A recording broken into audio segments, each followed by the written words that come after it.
Hello, please meet today's guest, Aryan Mohindra. There's this phenomenon every January. All these people make these January 1st resolutions. And then I always see the gym a Yeah, lot more crowded. And then by February 1st, it's back they're to gone. normal. I see it Yeah. all the time as well. This is what something I used to do, and I would say that the issue with that is you're using an occasion as the reason why you should start, and I think that is the wrong mindset towards approaching a health transformation or anything. There shouldn't be occasion of why you should start.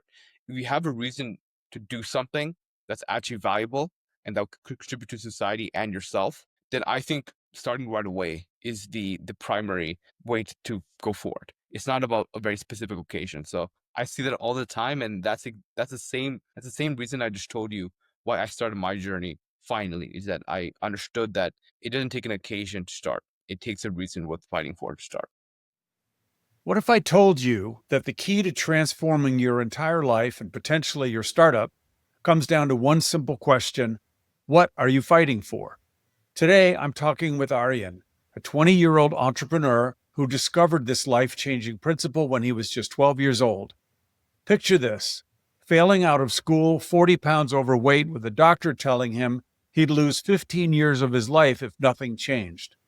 But then a quote from a TV show hit him like a ton of bricks. Quote, "The reason you can't beat me is because you don't know what you're fighting for." That moment changed everything. Aryan didn't just turn his grades around and lose 70 pounds. He started networking with real estate moguls at age 15, landed internships while still in high school, gave a TEDx talk with no notes, and now runs both a successful podcast interviewing top executives and his own consulting business. But here's what makes this conversation different. Aryan is going to challenge everything you think you know about what it takes to succeed, whether it's fitness, business, or building a startup. He's discovered that when you challenge the perceived requirements of any problem, you unlock pathways that most people never see. If you're struggling with motivation, feeling stuck, or wondering how to break through to the next level in your entrepreneurial journey, this young entrepreneur's insights might just give you the clarity you need. I'm Jothy Rosenberg, and this is Designing Successful Startups. And welcome to you, Aryan. Thank you so much for being on my show. Absolutely, Jyoti. And it's an absolute pleasure of mine, especially after you were a guest on my Apex Perspective podcast. And now I'm a guest on your show. I know that return the favor is really an excellent plan. Here, I like to always start like this.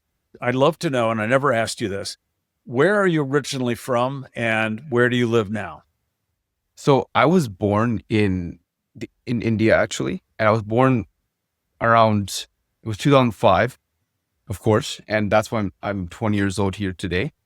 And I was brought to the US in 2 weeks, so all I really know is the US. So essentially, I would say I grew up in the US, and I pretty much will call the US my home.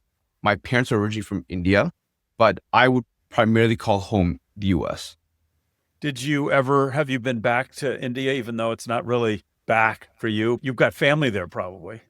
I sure do. And I would say I've been back about once or twice. It's not a regular visit, and I hope to make it more of a regular visit when I get more time, especially out of college.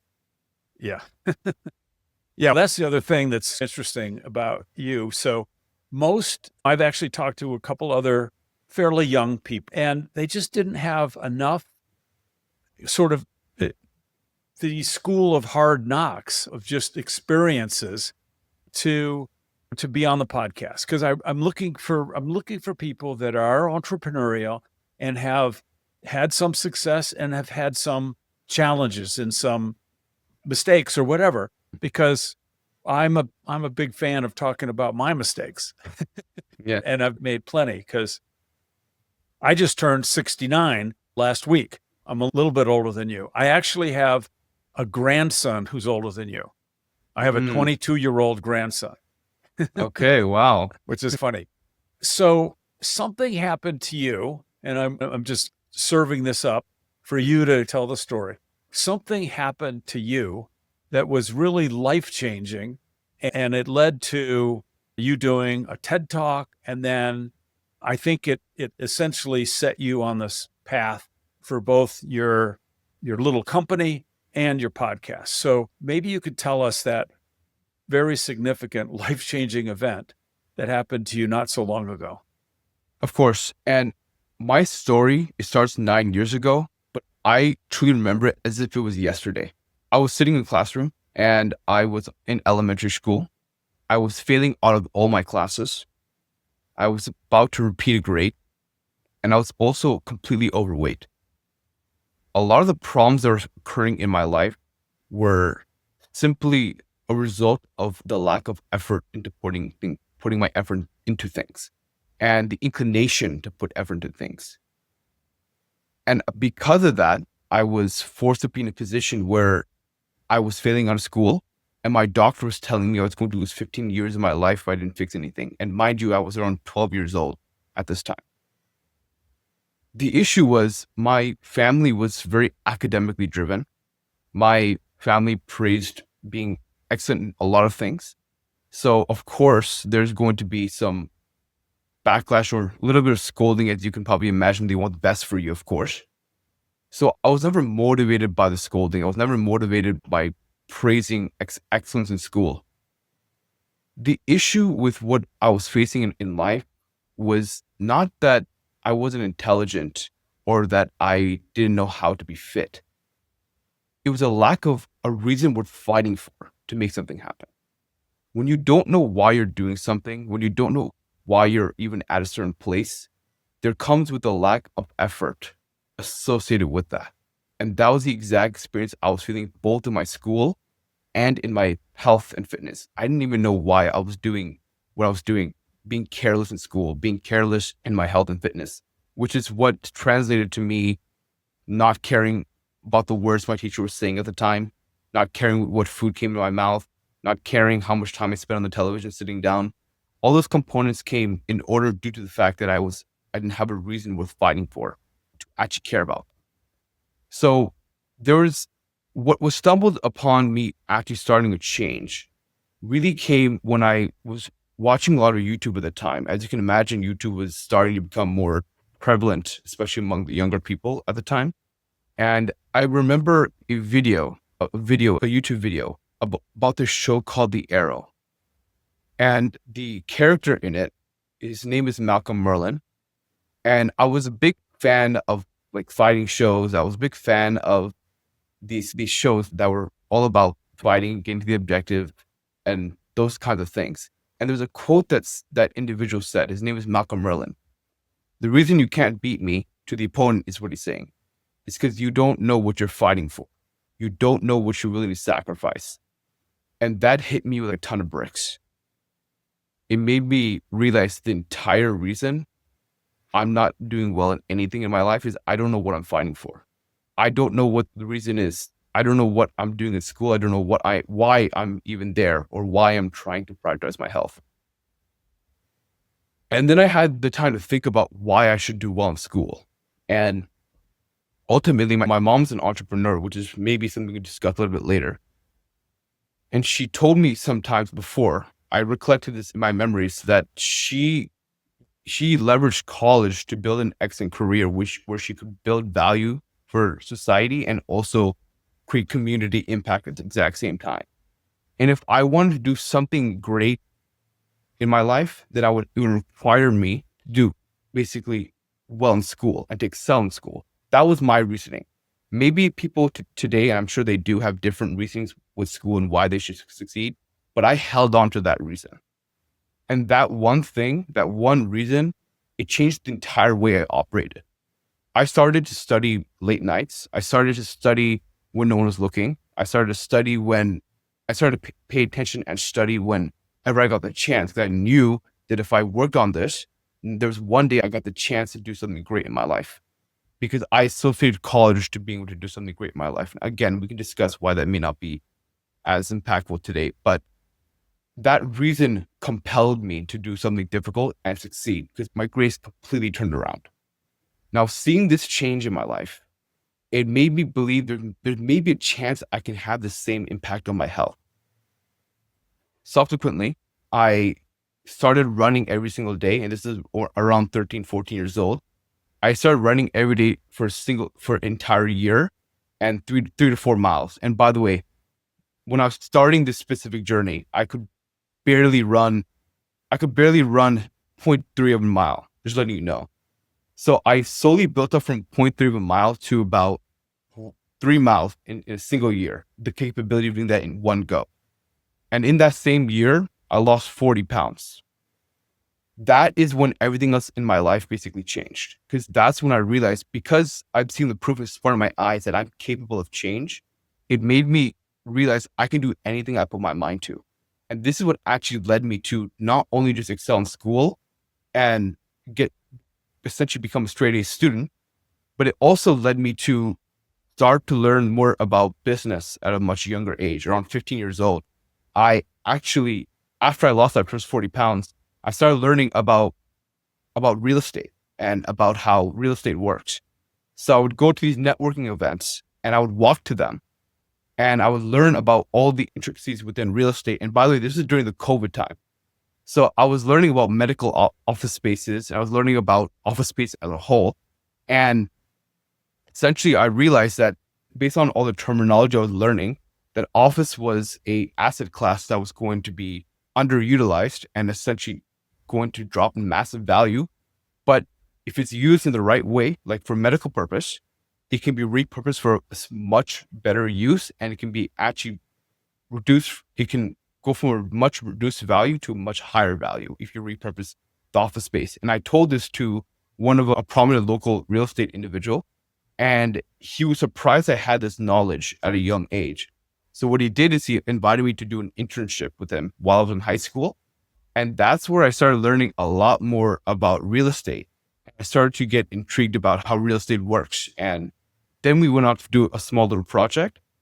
And in that project, we were able to basically take a land and give it permits. And I could understand the coordination with what it takes to develop land. And I partook in actually learning about the financials of the property and reducing the expenses so I can increase the net income. So this entire experience basically allowed me to understand and get more confidence in business. But this originated from the fact that I had reasons worth fighting and understanding what it takes to get something I want to succeed in. So fast forward to today, yes, I did the real estate internship, but how did I get started with the podcasting? Of course, that's probably the question you want to learn more about. So when I graduated high school and I moved into college, I was essentially a bit lost. As you can imagine, when you're 18, 19, you don't know exactly where you want to go yet, but you're trying to figure out what you want to do professionally. So an idea that came to mind, and this is something that was thrown around here and there, is podcasting and the impact it can have on accelerating your understanding of business. So for me, this actually was hands in hand with mind and body mastery. The reason why is because within the years that are from 15 to about 18, I did actually fluctuate in weight, but I found a method that was much more sustainable, which was leveraging a location-independent approach and basically doing it in a way that was a lot more efficient. So the reason this was hand in hand is because I wanted to find out ways I can coach people, but also learn more about business at the exact same time. Podcasting was actually one of the ways I thought was thrown around and that I further learned more about, that I can meet individuals, learn about business education, and I could potentially work with people to become clients.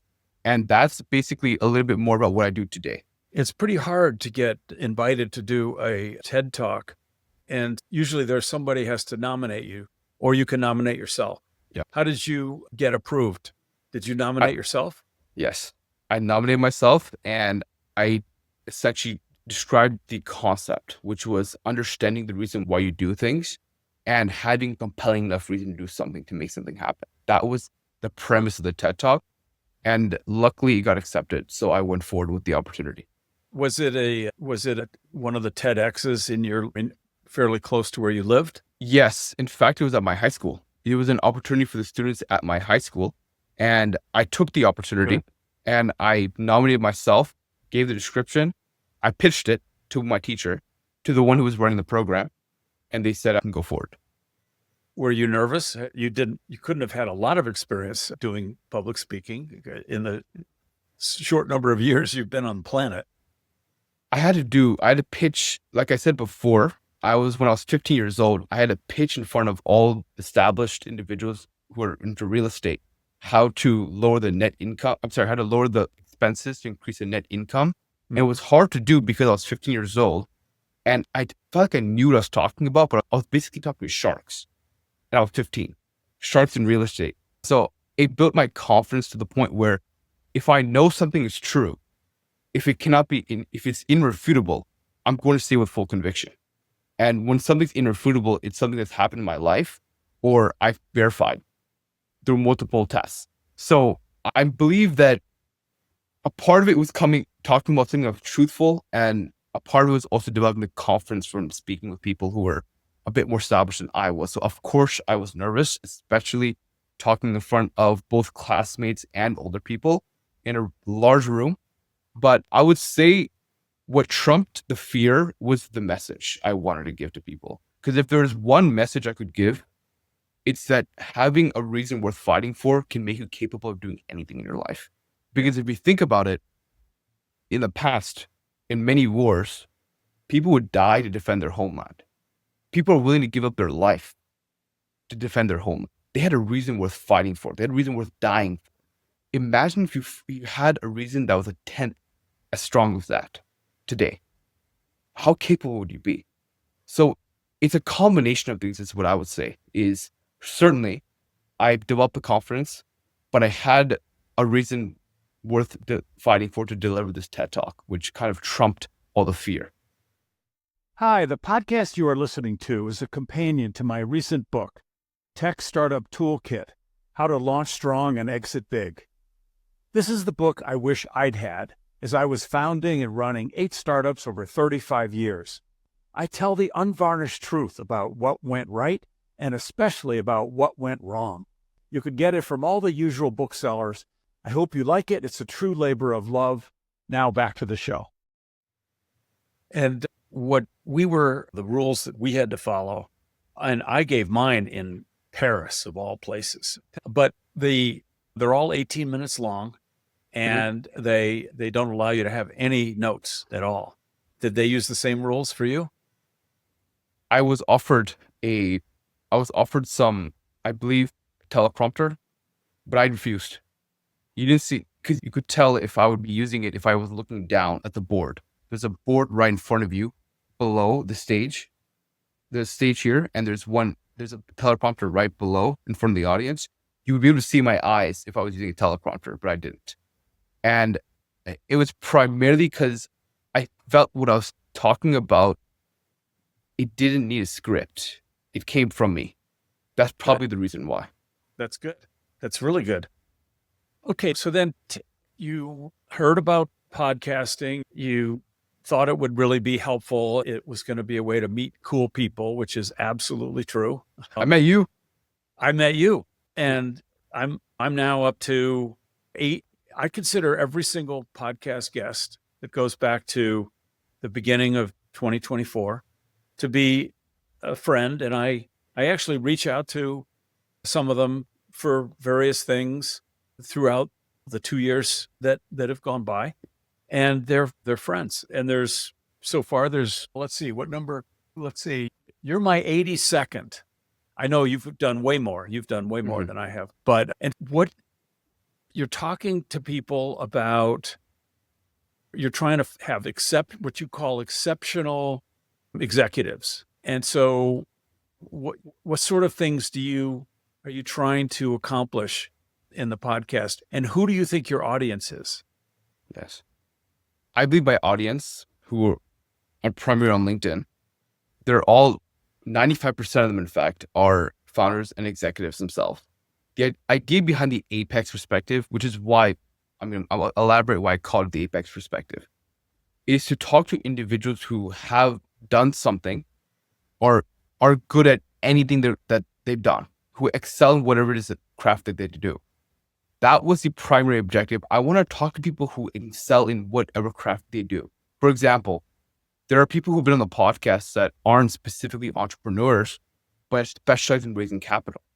Brad Blazer was one of my first guests, and he talked about how he raised $2 billion. There were certain, for example, terminology he used. Instead of saying, would you like to invest with us? He would say, would you like to join us potentially on our next project? So the reason I like to highlight people who excel in their respective crafts is because when they spend a majority of their life on a specific craft, they understand the intricacies within those crafts to the point where they're essentially experts. And I want to understand that mindset in terms of their crafts. What are those apex perspectives? Because they have got the experience to talk about that. So the audience is other founders and executives who are accomplished or are rising to be more accomplished. And if I can highlight the podcast with a group of individuals who are accomplished in what they do and have apex perspectives, my hope is that I can bring the same value that I'm getting as a student at learning business education to other entrepreneurs or aspiring entrepreneurs to learn more about what it takes and what kinds of strategies are prevalent in these other industries. So that is the objective of the Apex perspective and why I began it. That's good. It's very good. And I think that will work. We overlap in a couple of areas on the podcast front. I'm trying to speak to startup founders or wannabe founders who have an idea that they think will change the world. That's usually how it starts, right? And typically your idea for changing the world comes out of your knowledge of some market and a problem that you've identified in that market. Maybe it's a market you've been working in. Maybe you work at a bigger company, but you see a problem and you think it'll take a startup who can move quickly and pivot if necessary, but it'll solve a problem that you think is a big deal. So fine, having an idea and a problem that led you to that idea is great, but where do most people who've got some reason to start a company, where did they learn how to raise money, how to write a pitch deck, how to evaluate a term sheet, all of these things? It's an enormous number of things. And in fact, I don't think that even the entrepreneurship business schools teach all the things that you need to be a founder at a startup. Are you a business major at UCSD? Absolutely, which is why I find it excellent that I get the opportunity to speak with people who are experienced in business on the podcast. Yeah, absolutely. And I think that we're both trying to educate a certain group of people. I'm trying to do it 3 ways simultaneously. The podcast is one of them, but the book came out first. The book was one thing. It's been out just a year, and I think sales are starting to pick up. The publisher's doing some more marketing to try to really spread the word. And then the podcast, and what augments both of them is an online course that I think even if you graduate from a business school, the online course is very valuable because it fills in all those little gaps, and you can refer back to things. Let's say you're ready to try to build your minimum viable product. What do you do? How do you do it? And what do you do right after you got that? How do you go from that to product market fit? And they would be able to grab a couple of lessons and review that material, and then hopefully it helps them. And my whole goal is for people that really dig into this stuff, to flip the script from 8 out of 10 startups fail. That's what the statistics show over and over again. And for these people to flip it to 8 out of 10 succeed, which is a tall order, obviously. I'm right around the 8 out of 10 fail because this is my 9th, the one I'm finishing up with here. I've had 2 exits. So those are the 2 out of I haven't done 10, and I'm not going to do 10. So it's going to be like 2 out of 9 because I'm selling this one, but it's not going to be a great outcome. I was actually curious. Do you think that you're going to stay Are you going to stay retired or are you going to start another company? I am not going to start another company. I know that. It's funny. I've talked to another older entrepreneur like myself just a couple of days ago, did a podcast episode with him. And he's a guy that started 5 or 6. Then he went to an incubator. He ran an incubator in Boston for a number of years. And then he became an investor. And he remembers the moment when he made the decision, I'm done building my own startups. I now want to help others build theirs. He's doing it a different way than I am. He's doing it as an investor. And so it is a very certain thing when you say, I'm done. Even at the end of number 8, my wife asked me, would you consider stopping now that you've done 8? And I said, I'm not really ready to commit to that yet. And I did a couple of other things. And then this opportunity just landed in my lap and I had to run with it. And what I would do if a cool idea occurred is I would help someone else run with it, someone younger run with it. Okay. You know? And you know why I ask? Not sure why you asked. Because a lot of my podcast guests were formerly retired. And they started new companies. That's why. Yeah. I think that the fact is that maybe I'm older than some of those folks you're talking about. Yeah. Maybe, but that's the reason I asked, because a lot of them thought they were going to be done and relaxing on the beach. However, when it's in your blood, sometimes you can't control it. That's the only reason why I ask. Okay, but here's the caveat. I don't believe in relaxing on the beach. In fact, I think that's a good way to die early. Agreed. Is to not be active and with your brain. I'm active. I am a very active sports person. This past Sunday was my 30th time doing the Alcatraz Shark Fest swim. Wow. And I flew out to San Francisco, as I do every year, and joined 899 other people, jumping off perfectly good boats into the water and swimming back instead of riding the ferry back. It was another enjoyable experience, and I will continue to do that. But here's the thing about that's why it's not what you think of as retirement, maybe, because you mentioned relaxing on the beach. I'm going to write more books. I have another one in mind. This one was number 6. Okay. I'll keep going. I'll work on this course. And one of the things that the course, I hope, leads to is mentoring. I love mentoring. When I'm on a board of a company, you're automatically a mentor for the CEO. Some people don't accept your mentoring.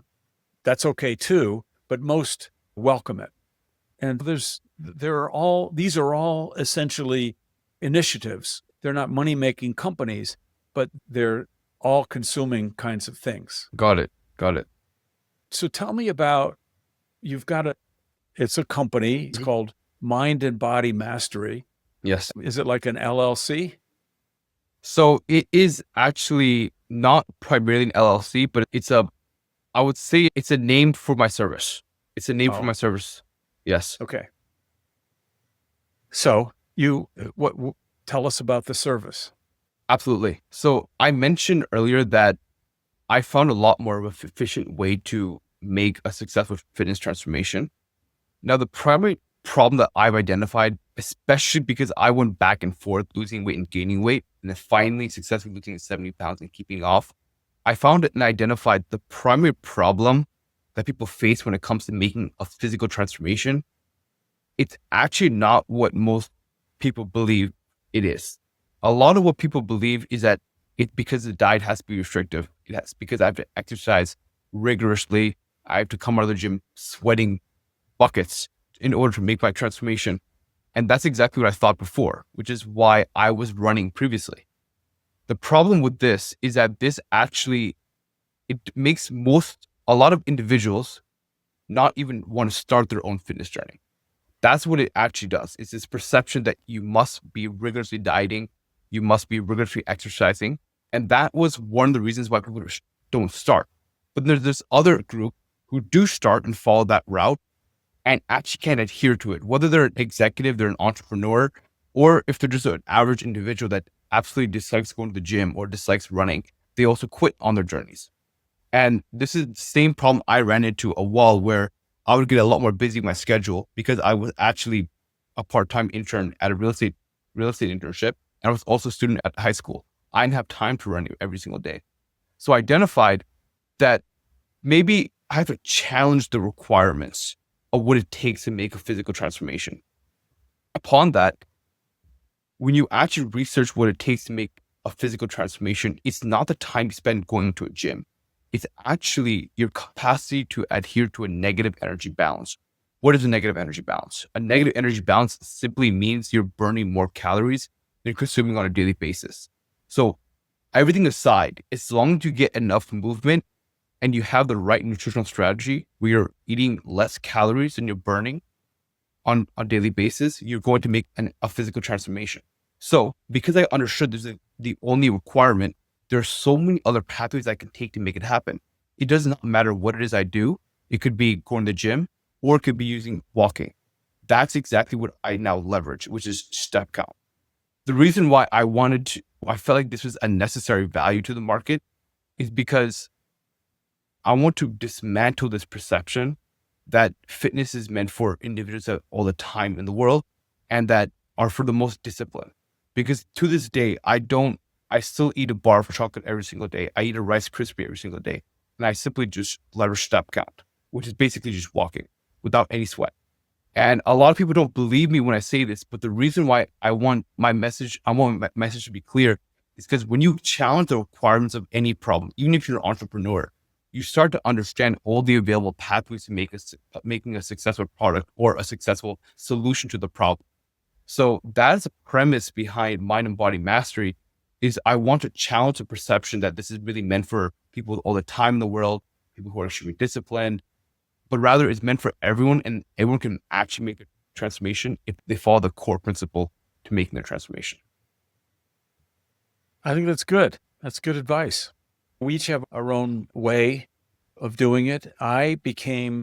So what drives me is that as I have the physical disability of loss of my right leg, I have a second issue, which is that I had one lung removed. Yes. And then I have a third thing, which is I had a very well-respected doctor tell me when I was 19 that I had 0% chance of surviving.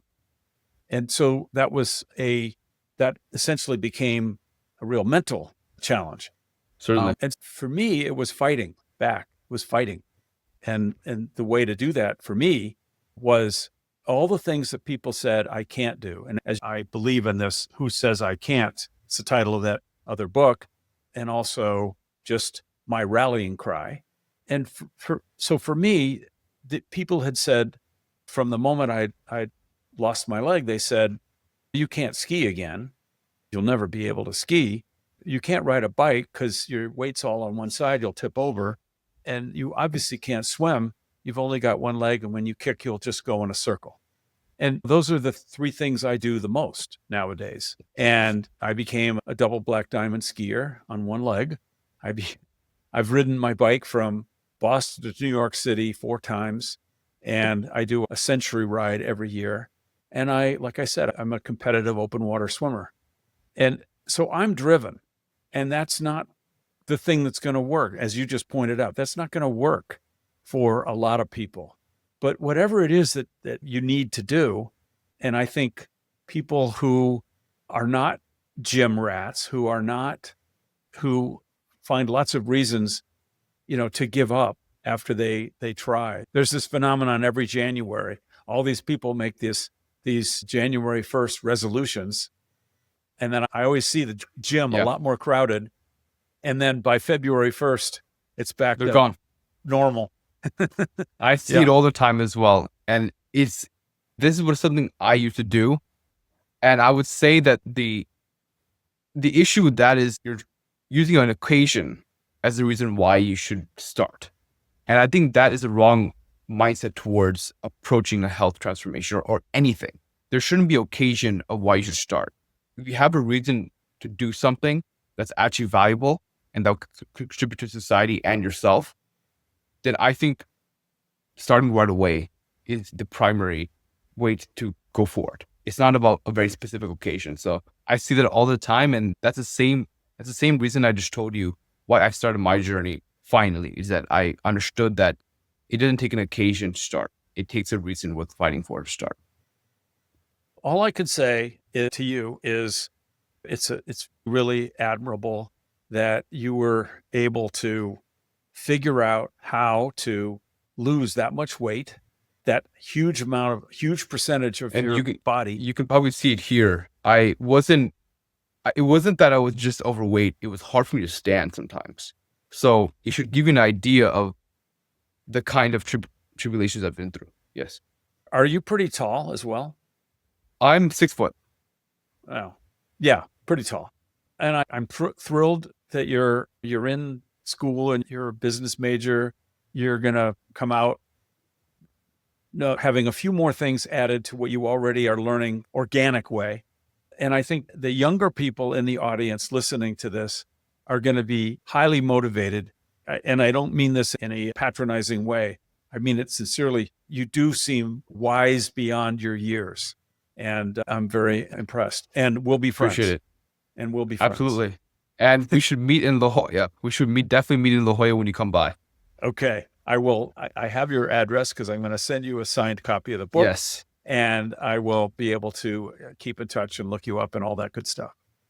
It's an absolute pleasure of mine. All right. Thank you so much for being on.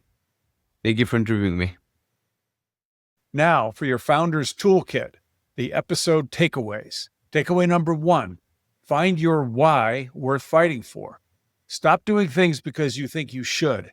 Every successful transformation, whether personal or professional, starts with a compelling reason that drives you forward when things get tough.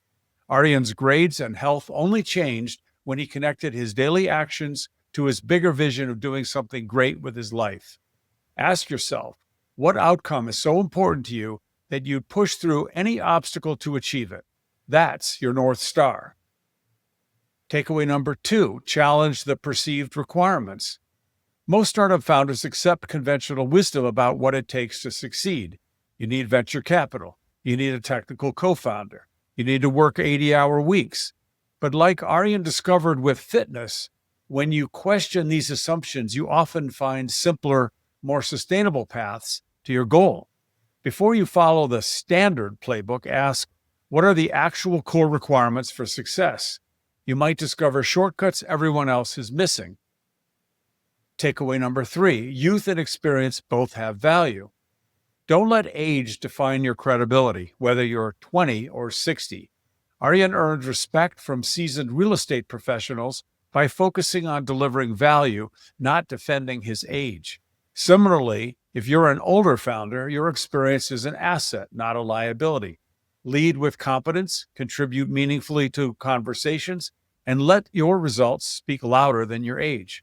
The market cares about solutions, not demographics. Remember, success isn't about meeting someone else's requirements. It's about finding your reason worth fighting for and then creating your own path forward. The show notes contain useful resources and links.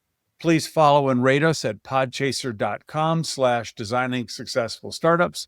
Also, please share and like us on your social media channels. This is Jothy Rosenberg saying, TTFN, ta-ta for now.